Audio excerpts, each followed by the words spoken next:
Hello, everyone, and welcome to Mindful Moods and Mental Grooves, an educational wellness experience focusing on mental health and well being. On this episode, I am joined by Summer Kroshta and Jessica Sachs. Jessica is the FASD educator, family navigator at the Children's Service Center. Jessica assists in educating, preparing, and supporting families of people who have been identified with fetal alcohol spectrum disorder. Jessica is a member of the Pennsylvania FASD Task Force and continues to keep up with new research and training on FASD. Summer Kroshta serves as one of the vice presidents of programs at the Children's Service Center for the past 11 years. She oversees several programs, including the FASD Pilot Project, the First Episode Psychosis Program, also known as HOPE, the Psychiatric Rehabilitation Department, Partial Hospitalization, and the Wellness Court High Fidelity Wraparound. Passionate about supporting at-risk youth, Summer and Jessica have played a key role in the implementation and ongoing training of FASD knowledge. Together, they have witnessed significant improvements in the lives of both youth and their families through this work.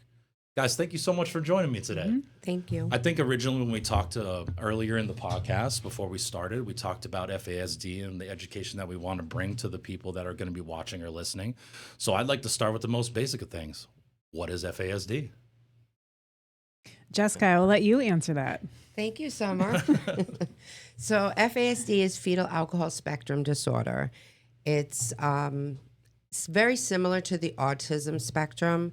Most people are familiar with fetal alcohol syndrome. It's what everybody knows. It's what everyone is educated on, facial features.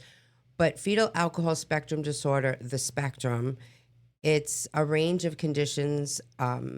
It's an umbrella term that encompasses a range of conditions that an individual is affected by prenatal alcohol exposure. FASD is not a diagnostic term, but it's a lifelong brain-based hidden disability.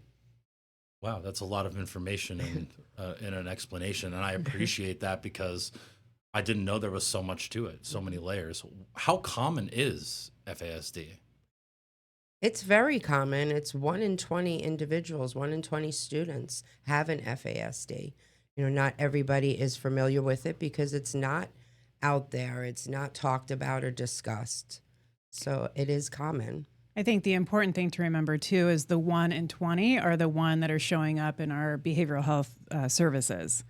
Those are the individuals that are having the symptoms of the brain impairment from the fetal alcohol exposure. So most of the time that you are working with the clients with FASD, they are, what would you say the age range is when you're typically working with somebody with FASD? For you guys, you personally, when do you find yourselves working with those clients? Like, how old are they? So the age range for most of the kids that I work with are anywhere between 8 and 14. Okay. I have come across a few children that are between 4 and 5, but 8 and 14 is usually the range. So at Children's Service Center, we do screening at intake for all ages, 18 and under, for kids that are coming in for services. So we do have screening available from birth until 5 years old. So as young as possible, I think the goal is to really identify children as early as possible so that we can provide the appropriate interventions and strategies to help them become successful. Because when you're in a behavioral service organization and you're providing services to an individual that has symptoms, but you don't know, or behaviors, we call them symptoms. If you don't know where the symptoms are coming from and you're providing behavioral intervention approaches that are not effective and not recognizing that this is a brain-based injury that Right. you're supposed to be, or that where the behaviors are coming from, then the treatment is ineffective. And so the longer that kids go without being appropriately identified and knowing where their symptoms are coming from, then the treatment is not effective and the behaviors just expand. Now, I heard you both mention like identifying as early as possible is a good thing. Can it be diagnosed before birth? At this time, there's no research stating that is possible. Who's to say in the future? But Sure. as of right now, there's more of looking at the overall assessments. Again, looking for the facial characteristics is not going to say yes or a no. There's a process and a procedure for it. So most of the kids their behaviors are what question parents. And even some doctors that are aware, it's their behaviors, whether they met milestones, did they have developmental disabilities, things like that. But to be able to diagnose that soon, hopefully in the future. I think the important part of that question is just bringing awareness to not just clinicians and behavioral health providers, but also for medical professionals, that pediatricians should be better educated on how to ask those questions so that they're able to help the pregnant mother have the healthiest pregnancy possible. So if we're asking questions of, do you remember the last time that you had a drink of alcohol before you knew you were pregnant? You know, were there some situations that, you know, you didn't even know you were pregnant, maybe you did consume alcohol, so that we can help enhance all the protective factors, because there's a lot of protective factors to help have a natural, like a healthy pregnancy. So it can't be done before birth. What is the earliest that you can diagnose it? So if we're looking at an individual that does not have any of the facial features, so we're looking at the other end of the spectrum, we're going to be looking at their behaviors, you know, how they interact. A lot of the behaviors do replicate other diagnoses. So we're looking at ADHD or autism. However, there are very distinct differences between them. So for a child coming into school, and this is the child that's constantly having behavioral issues or difficulties with learning, that's where the questions are going to come up. And that's when you'll want to do an assessment or a screening, because it's at that point you're starting to see the behaviors and the interactions with other kids. You know, these kids and individuals, they know that there's something wrong. They know that they're different. So the child that's always being reprimanded in class, or the child that's alone and is not able to socialize like other kids, that's when those red flags are popping up, and questions should be asked.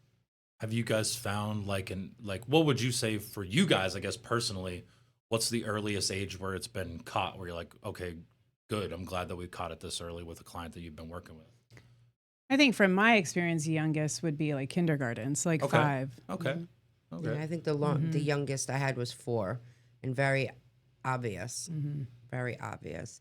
And mom was very honest as well. So, and that too, you know, I think like Summer was saying with the prevention and being aware, Honesty. it's honesty, and it's going to, it's not going to be so stigmatized. You know, right away everyone assumes that mom is an alcoholic or she has a drug addiction. That's not true. You know, the highest percentage of moms that have a child with an FASD are upper white middle class, you know, because again, we don't know when we are pregnant. So I think prevention and awareness and the understanding of you could be drinking, not know you're pregnant, it's going to help with that stigma. And then the other thing is moms are afraid to say anything, because they're not only the stigma, but the legal ramifications. They're afraid, you know, they're going to get in trouble. Sure. So you're saying 4 years old, you're saying the earliest you found is 5. I'm assuming that it could be diagnosed earlier. It's just, you know, those telltale signs that has to be brought to usually mom or dad's attention. I'm assuming that where they go, okay, well, maybe I should take a look into some services or stuff like that. And that's how it could be determined even earlier, if I'm understanding that correctly. Yeah, absolutely. So one of the key indicators that when we're observing a child and doing the assessment is their dysmaturity. So we typically use the word maturity with kids, like you're acting immature, you're behaving immaturely. Right. Where kids with FASD, it's dysmaturity, meaning that that's sort of the level that they're going to be at. So when you're working with a 12-year-old, their dysmaturity levels for social skills would be more of like a 6-year-old. So it's about half of their age mature-wise. So when you're looking at a toddler, it's hard to see that, you know, because kids are doing parallel play, you know, and when we're teaching sharing and how to take turns and following directions. So it's harder to spot. When kids are in kindergarten, that's when they really start internalizing themselves that they're learning differently. I see what you. Okay. But with the dysmaturity, the executive functioning skills or language skills, they don't have the words to put to that. So that's where they start acting out with behaviors. And then we provide behavior interventions that are ineffective.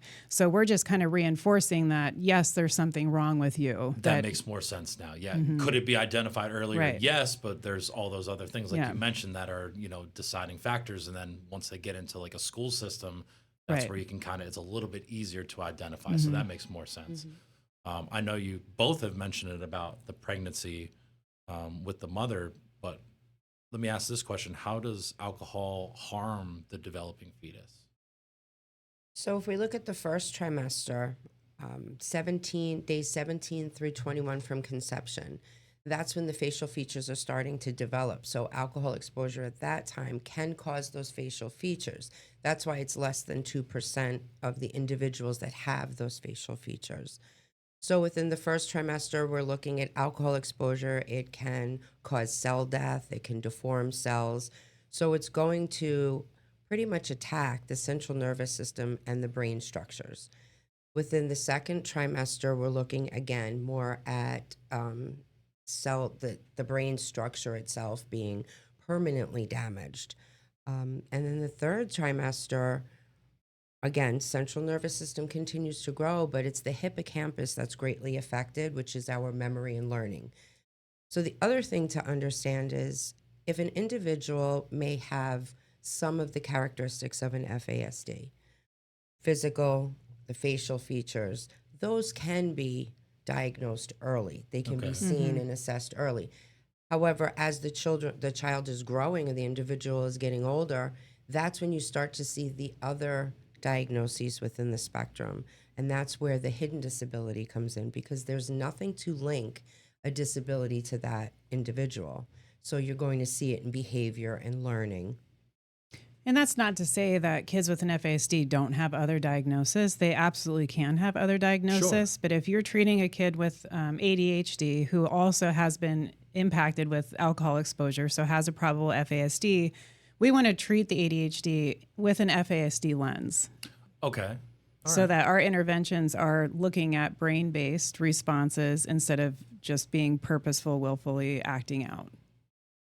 Now, you guys have mentioned, obviously, probably sounds like it's really a no-go for moms to have any type of drink during pregnancy. But one question I do want to ask for those mothers that might have alcohol dependency, or they are going out with their friends every now and then, or even like you guys were saying, like maybe they don't know they're pregnant at the time. Is there really any safe time to drink during pregnancy? No, there's No no safe time. amount, no safe time. Just to touch on drinking, since we're talking about it, what would be the differences for mothers that are binge drinking, at risk drinking, or even moderate drinking? So, according to the research and what they know now, again, no safe time, no safe amount. Right, sure. However, binge drinking versus someone who had maybe one or two drinks within their first trimester, it's going to depend on how much that child or that fetus is impaired. That's the unfortunate part with FASD. There's a lot more research and studies that need to be done, but they cannot specifically tell you, well, they're going to have these difficulties, or this is where the impairment is, and it's 50%. Sure. They can't determine that. And a lot of their information comes out of how the individual interacts, how they learn, how they socialize, and how they behave. So there's really nothing specific on just how much the brain is impaired. They just know of which areas are, and then again, as what the individual displays. So there's really no way to say like, oh, you only had one drink, versus you're a drinker every day. Like there's no like chart to say, oh yes, let me point here. How many drinks have you had? And then okay, so Because then again, a woman could have a few drinks in the beginning of her Sure. pregnancy, and then the child could be fine.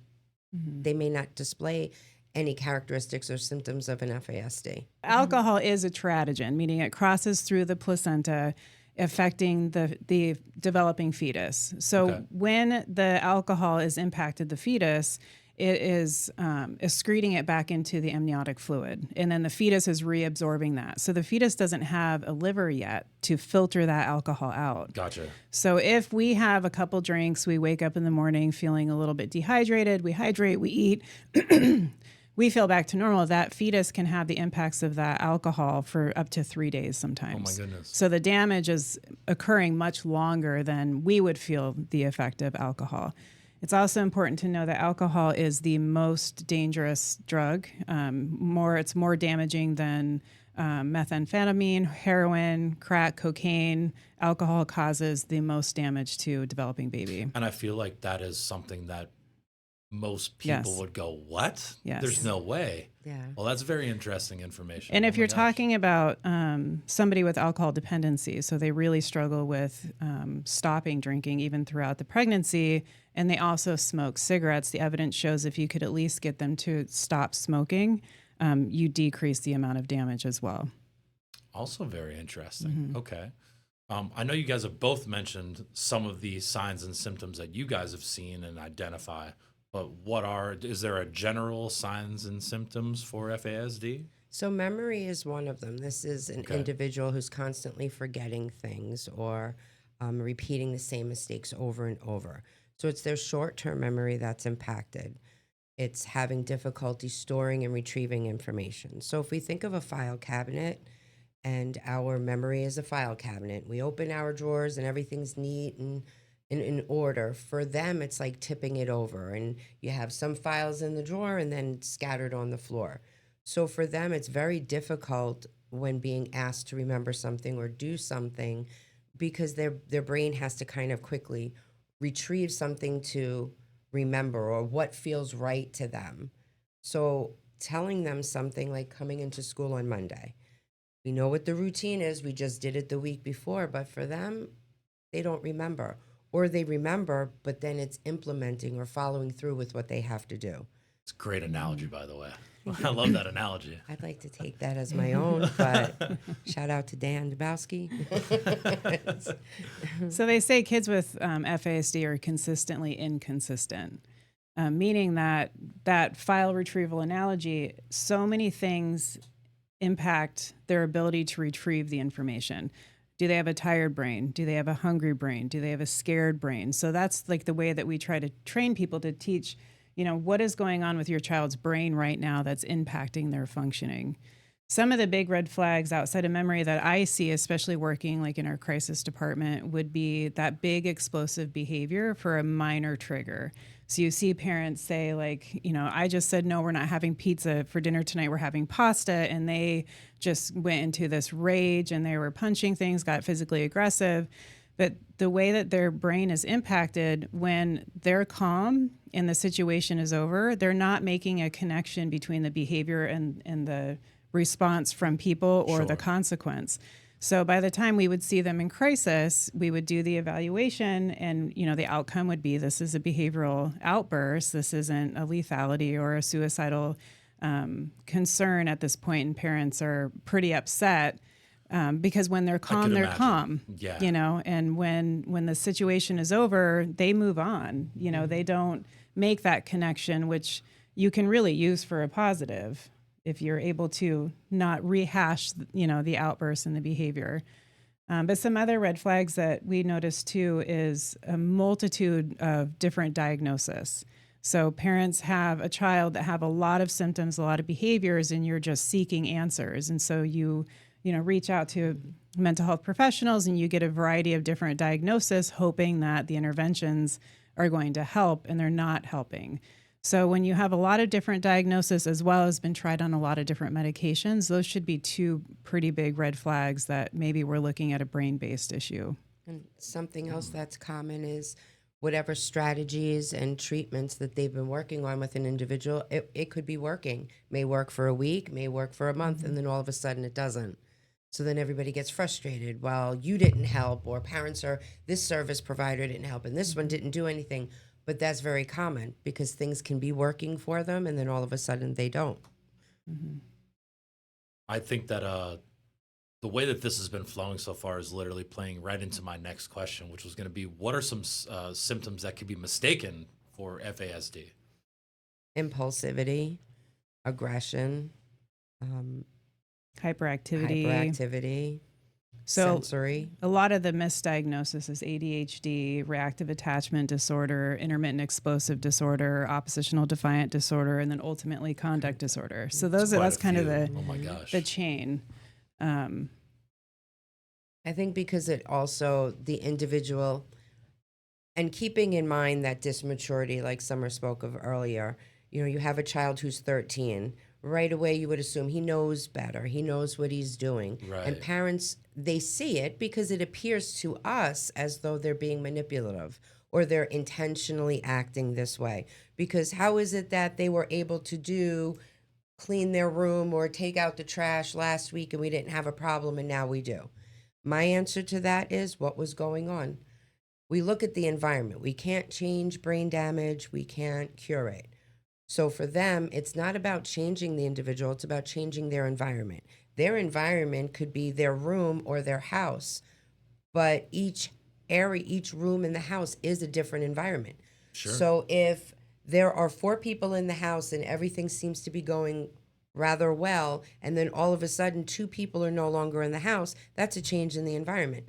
That could be a transition that's difficult for them because they're used to those other 2 people being in the house. And for us, it's just another day. Oh, it happens. Exactly. But for them, it could be like a real traumatic impact on them. Absolutely. My gosh.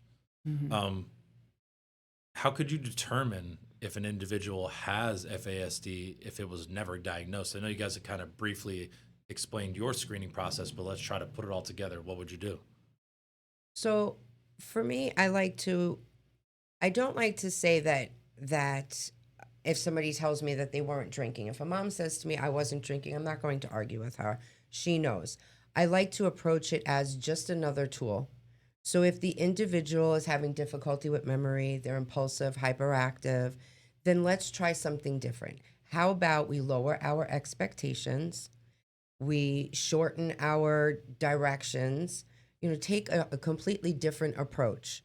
Focus in on their strengths, utilize what they like to do. And if that's working, to me, I'm going to say, well, then I think I know what it is.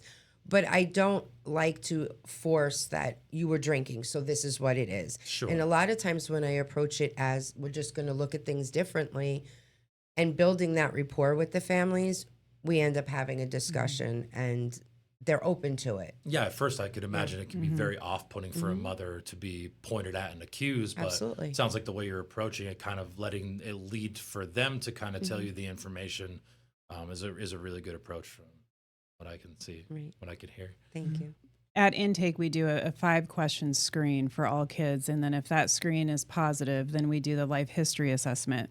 And the life history assessment is really looking at like the 10 different brain domains. So it's a pretty comprehensive assessment. And that can be done at any time, at any age. And really it is just kind of focusing on the different areas that are typically impacted for brain development for the assessment. So let's just say in the perfect situation, we've now diagnosed the individuals that we're going to be working with FASD.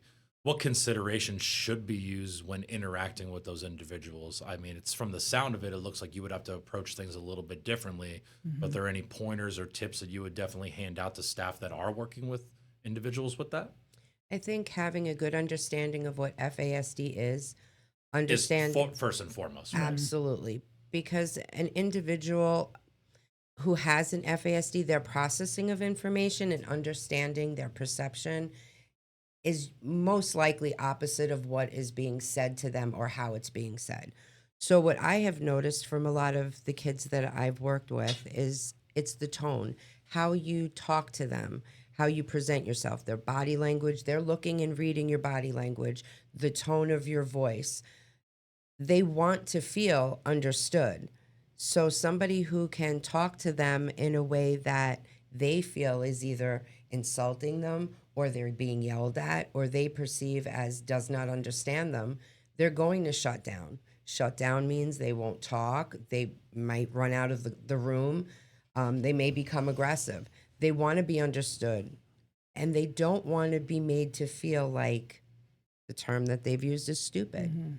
So talking to them and asking them how they feel repeatedly has been a trigger for some kids. Okay. You know, they want to know that if I want to sit here and draw the whole time, I want to draw and we can talk.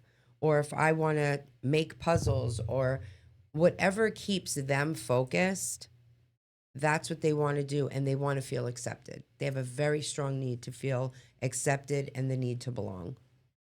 So I'll add to that too is the fewer words possible. So we are, as adults in our society, we want to talk. We want to, talk everything through. We want to have the Like a last word, podcast? like a podcast. Yes, yes. So we over-explain things. We give too many directions. We live in a 2-second world. Kids with FASD are in a 22-second world. So we want immediate. What do you mean by that? I don't mean to interrupt. So they're processing. It takes about 22 seconds for them Oh, to okay. process a sentence. Oh my But gosh. for you and I, when we say something or give a direction or ask a question, we expect an immediate response. Right. When we don't get an immediate response, we automatically assume you're being defiant, you're being difficult, you don't want to answer the question, you don't want to follow that direction. So just being patient and allowing for their brain to process. Because again, like the analogy of the file cabinet being flipped upside down, another analogy I use is going on a road that has a lot of potholes versus the turnpike.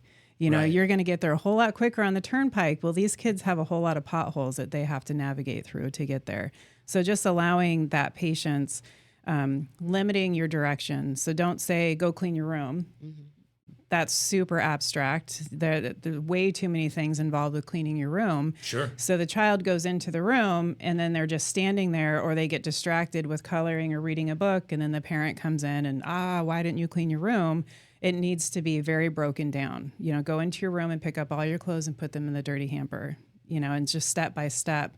Visual charts are really important. Using multiple senses, not just verbal, like using a lot of visual reminders as well is really important. The flow of this, I literally wanted to talk about communication with individuals with FSD. You guys, I think, answered that perfectly. And to throw my own analogy in there, going off of driving a little bit, it sounds like it's not so much roadblocks, it's more like a lot of speed bumps. Yes. Yes, lots of speed bumps. All right, I figured I'd throw my own one in there too. That's a good one. Write that down. Yes. One thing that we do say too a lot is when you start seeing a child escalating, just stop. Like even to the point where we even like use the analogies of like staff say at a school, like having a stop sign that you just hold up to each other, like just stop. Because if they're already escalating, their brain is so dysregulated that we need to wait for that to come back down before that we can have any verbal interaction. And the more words, we're just stressing their brain out more, which is causing more anxiety and anger. Well, I think about it from a perspective, just like you said, like you guys as professionals know how to approach the situation. You see that diagnosis, X, Y, Z, ABC is going to be the good intervention.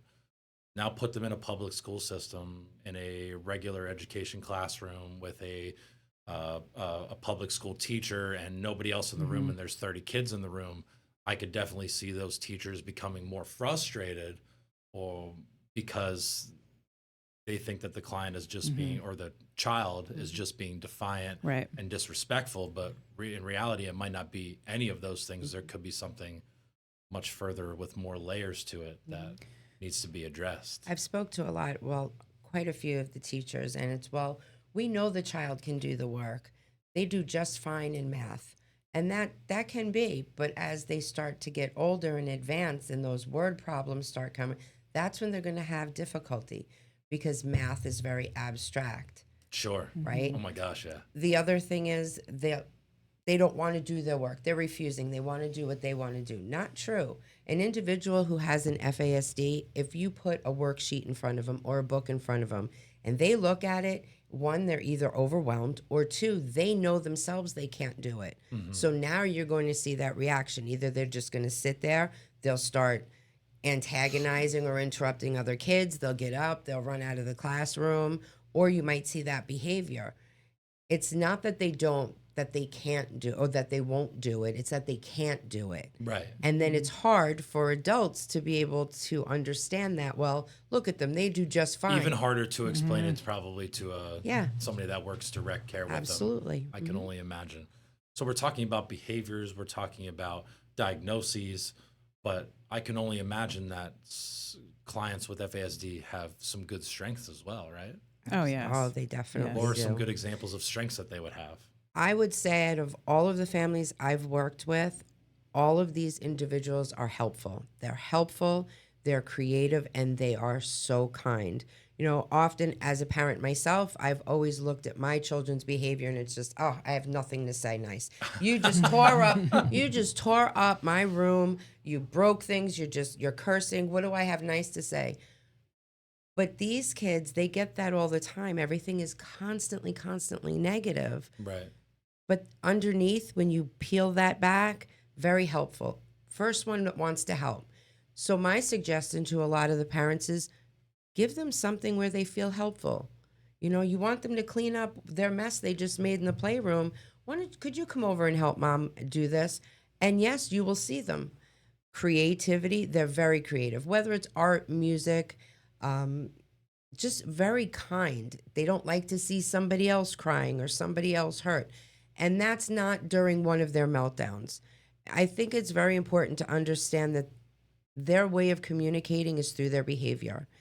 I use the example, if you were to get an exchange student, the home family, they don't speak that language. And the child that's coming doesn't speak our language. So how are you going to communicate with them? Right. It's all about finding a way to communicate with a child or an individual with an FASD. It's not going to be the same for every one of them, but it's trying to understand something is going on and they need help with something. And what is it that they need help with? And relationships are absolutely key to building that and enhancing I that. can only imagine, yeah. So a lot of the work that we do with the parents too is no matter what was going on for that day, 'cause you can imagine we see a lot of challenging behaviors, spending 5-10 minutes every day doing a positive activity and like building up that connection again and helping them see that, you know, they do have unconditional positive regard, you know, for their child so that they can rebuild that connection. Because if they have that strong relationship, then you can really build on all the positive strengths and that desire to be helpful and to please you, to have a much more successful family life at home. I know in a previous podcast that I did, we talked about parent-child interaction therapy with one of the therapists that I sat down with, and she talked about helping a parent understand moments when to catch their child being good. Mm-hmm. Do you guys find yourselves in that same boat?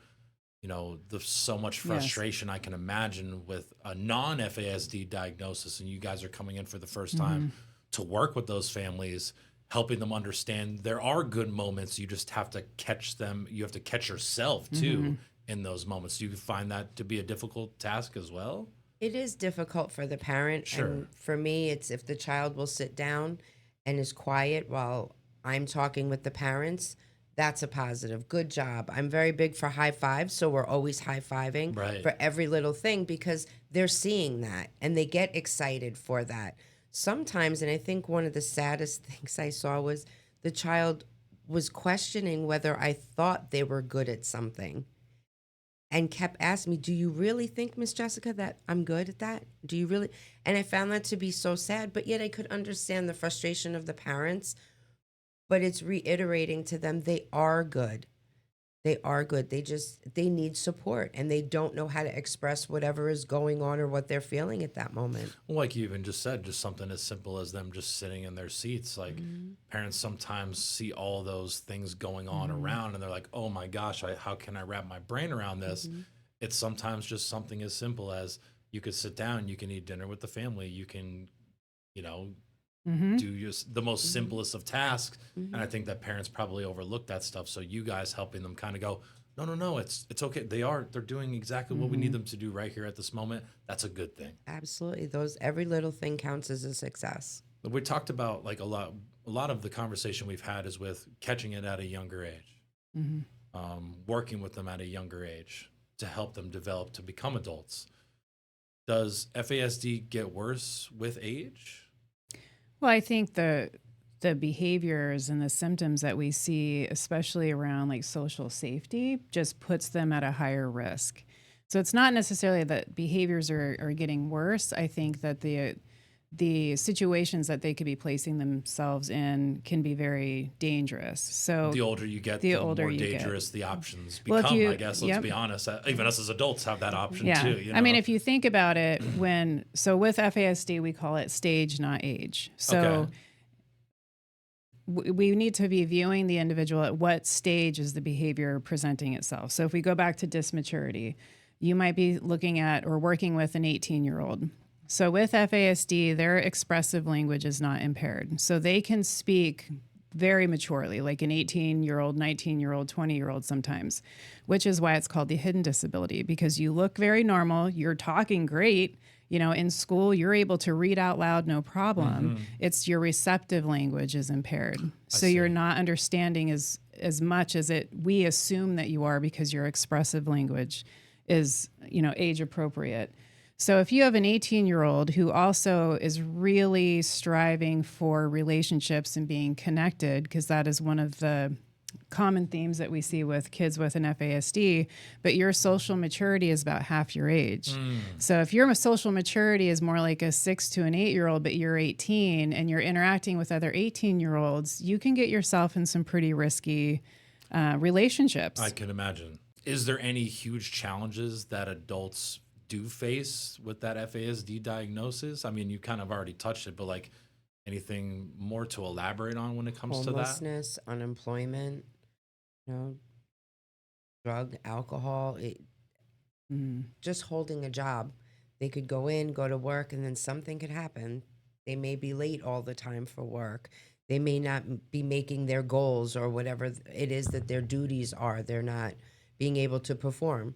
So then they lose their job, and then they can't pay their bills, and then they end up homeless, or they're just spending their checks, and they're not understanding simple daily tasks. That I get that, because then I can imagine, like, I'm just thinking the example in my head. You said they show up to work late every day. Well, in their mind, they don't see what the big deal is about it. Right. But for an employer, you're going, well, I need you to be here at this time. You show up 15 minutes late every day. And he's just like, I don't understand spending money. Like, you just, what's wrong with spending money? I get my pay. So that makes you that don't makes a lot of grow out sense. of brain damage. I think Of a lot of course, people right. have that assumption that, we focus on the word independence. We always are teaching kids to become independent, when really the word that we should be using with all kids is interdependence. That it is okay to be interdependent on other people, other strategies, that nobody is truly independent. There's one of the examples of one of the trainers that we follow. They were giving advice to a parent about helping the child take their medication. They didn't want to take their medication. And so the dad was modeling interdependence by saying, you know what, I have to take my medicine too. And they were vitamins, but he set him up just like the medicine and said, Johnny, can you help me remember to take my medicine? Because I keep forgetting. Because then you're tying in that helpfulness, that relationship piece. And they're like, oh, well, dad takes medicine. I better remind dad every morning at 8, and then I'll take my medicine. Oh, okay. So it's really, modeling the interdependence. The example I always use with our FASD trainings is I am interdependent on Jessica. We do these trainings together, and they're parts of our training and education piece that I absolutely rely on Jessica to help me with.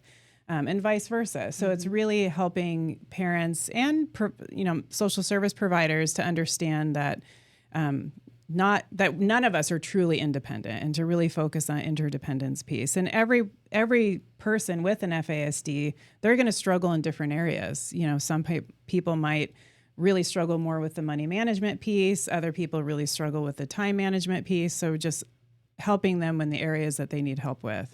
Now, do you guys yourselves work with those other providers, like you said? You mentioned trainings. Do you do trainings with providers? Anybody. I know earlier we mentioned like your primary care doctors. Like, do you guys do trainings with them to help educate them at all, or are you just working with like staff that you guys work with within your organization? Whoever will have us, we will go and we will train. Northeastern Pennsylvania, you heard it Yes. here first. Here's the place to go. Yeah, we've trained other county providers. We really reach out to any of the school districts our kids are The more the involved in. merrier. Yes. Yeah, and really the idea is everyone who's working with that individual and that family unit should be aware of FASD, so that everyone is using a common language. They're all aware of the strategies to help them be successful. So we will talk to anybody.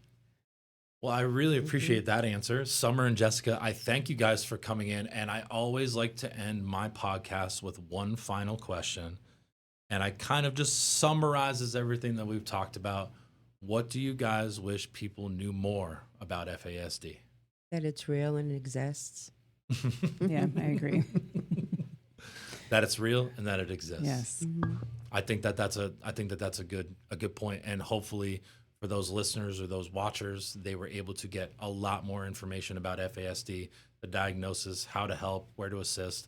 And for you guys yourselves, let me just ask this one. I guess we'll add another question on. Other providers in the area of Pennsylvania that do the work that you guys do, or? Well, there's St. Christopher's Hospital in Philadelphia. They do the diagnostics. So there's no other agency or provider in Pennsylvania that offers treatment as we do. Yes. We started out as a pilot project through Luzerne County System of Care, Luzerne-Wamming County System of Care. Pennsylvania, all Pennsylvania, by the way, guys, for those that are watching and listening. Yes. So Luzerne County System of Care partnered with the Pennsylvania FASD Task Force, and they acknowledged that there was a lack of awareness and ability to get interventions for kids that are impacted with an FASD. So we started working with the System of Care through Luzerne County in 2021. So the pilot's been going on 3 years now. So that's kind of how it is. It is something brand new and very unique to the state of Pennsylvania. And it's unfortunate. We really... It is, from the sound of that. Yes. That's why I wanted to ask the question, Yes. because I was like, well, you guys are doing this great work. Yeah. Where else are people doing this great work? Yeah. Especially in Pennsylvania, for those that might be watching or listening. I'm sure it's a nationally, international absolutely. thing, of International. course. Yeah. Sure. Yeah. International. We have the FASD Respect Act, which is still on the floor. Hopefully it will get off the floor very soon. But that's to, once that's passed, then we can acknowledge FASD as an intellectual disability. We can get more funding and services, more education with that that's bill passed. fantastic. Unfortunately, in our state, we don't have anybody supporting it right now. So, That's unfortunate. Well, fingers crossed for the future. yes. I really appreciate you guys coming in and Thank dropping you. so much information to us on this podcast. It was a pleasure talking with you guys. Thanks for coming. Thank you you. for having us.